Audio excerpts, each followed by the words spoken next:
I bought this box of Lego, and unfortunately when I opened it, it smelled a little, and you could just feel that some of the parts were dirty. So I'm going to clean it and show you step by step how to do that in today's video. Lego my Jameso.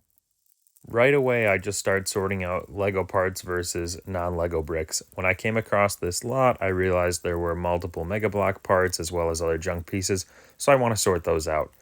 Even if you had a lot that was just all Lego, I always sort out decal parts, so things that have printed items on them or stickers.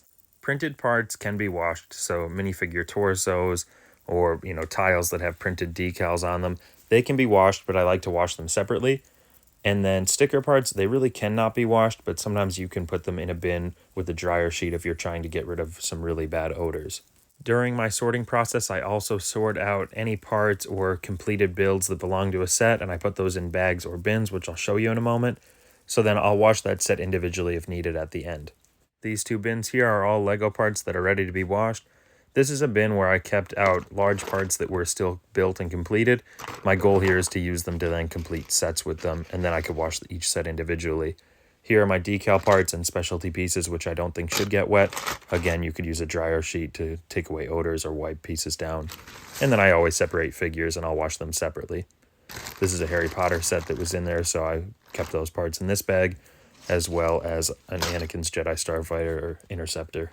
I always separate out Mega Blocks and other junk parts. I'll hold on to them until I'm done with the lot, just in case I happen to throw a Lego piece in there that I wasn't sure was Lego at the time. When it comes to finally washing your parts, it's really quite simple. I use warm water. I'm always feeling it to make sure it's not getting too hot. I add dish soap, and I just let this fill up, and I'll mix it around. I then let this tote sit overnight, and I'll come by every couple hours and swish it around, and it really does a good job. It gets rid of most dirt and debris. It'll take care of odors.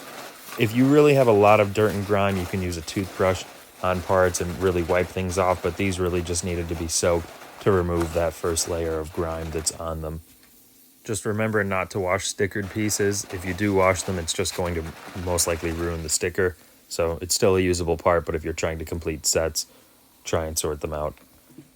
Here's what the bin looks like. I'm doing this in two separate bins. I like to do a bin this size at a time. You can do a very large tote if you want to, but I think this is more manageable.